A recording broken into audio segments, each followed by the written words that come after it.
Bienvenue à tous les nouveaux membres qui nous rejoignent régulièrement, qui rejoignent la communauté Français Spontané. Et c'est parti, n'y allons pas par 4 chemins et passons à l'épisode d'aujourd'hui dans lequel je vais vous expliquer le sens d'une expression française. Et cette expression française, je viens déjà de l'utiliser quand je vous ai dit « n'y allons pas par 4 chemins ». C'est l'expression que j'ai choisi de vous expliquer aujourd'hui. Donc, y aller, ça veut dire se rendre quelque part, se rendre à un endroit.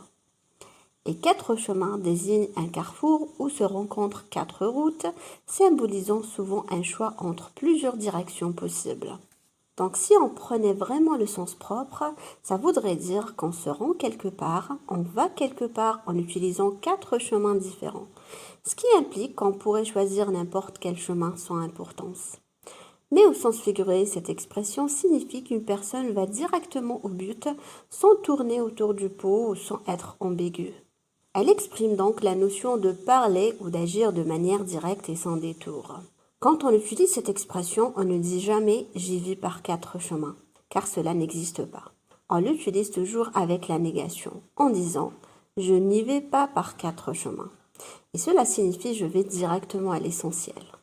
D'ailleurs, une expression synonyme de ne pas y aller par 4 chemins, c'est aller droit au but.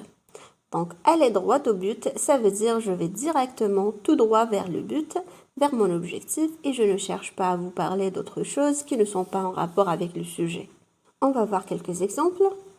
Par exemple, c'est ce que je vous ai dit au début de ce podcast quand j'ai dit « n'y allons pas par 4 chemins » et démarrons l'épisode d'aujourd'hui. Cela signifie simplement je vais directement au but. Au lieu de passer plusieurs minutes à faire une introduction ou à parler d'autres sujets, je commence tout de suite à expliquer l'expression du jour. Je ne passe pas par 4 chemins, je vais directement à l'essentiel. Imaginons un autre exemple, un étudiant se rend chez son professeur après avoir échoué à un examen. Le professeur lui dit « Écoute, je ne vais pas y aller par 4 chemins. Tu as échoué à cet examen parce que tu n'as pas étudié suffisamment. » En disant « je ne vais pas y aller par 4 chemins », le professeur signifie qu'il va directement au point principal sans tourner autour du pot. Il n'essaye pas de ménager l'étudiant ou de discuter d'autres sujets et lui dit clairement la raison de son échec. Un autre exemple, un employé est appelé dans le bureau de son chef.